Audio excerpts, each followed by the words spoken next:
YouTube ప్రేక్షకులకు మా యొక్క ధన్యవాదాలు. ముందుగా కొత్త వారు ఎవరైనా ఉంటే మన ఛానల్ని సబ్స్క్రైబ్ చేసుకోండి. అదేవిధంగా పక్కనున్న బెల్ ఐకాన్ని క్లిక్ చేయడం మాత్రం మర్చిపోకండి. ఈరోజు నేను మరుగుమందులో లిక్విడ్ మీకు పరిచయం చేయబోతున్నాను.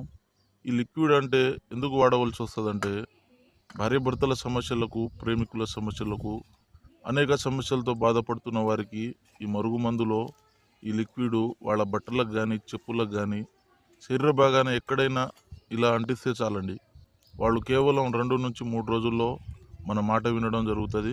ఇగో చూడండి, ఈ చెట్టుతో తయారు చేసే మరుగుమందు లిక్విడ్ ఇలా పసరు లెక్క తయారవుతుందండి. వాళ్ళ ఒంటికి కానీ, బట్టలకు కానీ, చెప్పులకు కానీ, శరీర భాగాన ఎక్కడైనా పూసినా చాలండి. వాళ్ళు ఎంతటి వారైనా మన మాట వినడం జరుగుతుంది. మన బానిస కావడం మాత్రం 100% ఖచ్చితంగా జరుగుతుందండి. చాలామంది మరుగుమందు అని ఏదో ఒక మందు పెట్టి సైడ్ ఎఫెక్ట్కి గురవుతున్నారు. నేను ఇచ్చేది